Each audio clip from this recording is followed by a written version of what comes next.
আমরা চলে গিয়েছিলাম জেরং ভিউ পয়েন্টের উদ্দেশ্যে, যেটি শিলিগুড়ি থেকে 123 কিলোমিটার দূরে অবস্থিত কালিম্পং জেলায়। এরপর আমরা পৌঁছে গেলাম জেরং ভিউ পয়েন্টে। কিন্তু জেরং ভিউ পয়েন্ট যাওয়ার আগে ডাবলিং ভিউ পয়েন্ট রয়েছে, সেখানে আমরা 50 টাকার ডাবলিংয়ের জন্য এবং 20 টাকা জেরংয়ের জন্য পার হেড টিকিট কেটে নিয়েছিলাম। ডাবলিং থেকে প্রায় 1 কিলোমিটার দূরে রয়েছে এই জেরং ভিউ পয়েন্ট। আপনারা পায়ে হেঁটেও আসতে পারেন, চাইলে গাড়ি করেও আসতে পারবেন।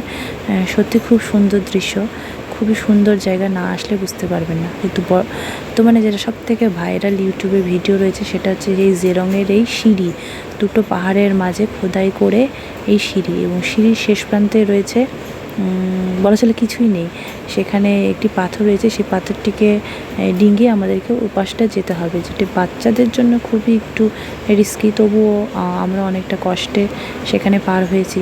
এরপর দেখতেই পাচ্ছেন সেই জেরংয়ের ভিউ পয়েন্ট, দুটো পাহাড়ের মাঝে বা দুটো পাথরের মাঝে সেই সিঁড়ি ডিঙিয়ে এই নিচে আসা, এসে আমাদের সেই প্রাকৃতিক দৃশ্য অনুভব করা। কালিম্পংয়ের এতগুলো জায়গার মধ্যে সত্যি এই জায়গাটা একদম অপূর্ব, অতুলনীয়। আমরা এখানে এসে সারাদিন অনেক মজা করেছি, অনেক ফটো ভিডিওস তুলেছি এবং প্রকৃতিকে সাথে সাথে অনুভব করেছি। আমার বর কিছুটা ফটো তুলে নিয়েছে। এরপর আমরা বাড়ি থেকে খাবার নিয়ে এসেছিলাম, চিকেন আর ফ্রাইড রাইস। আমরা ঘুরতে গেলে প্যাক করেই নিয়ে আসি খাবার থেকে, আমরা সেগুলো খেয়ে নিয়েছি।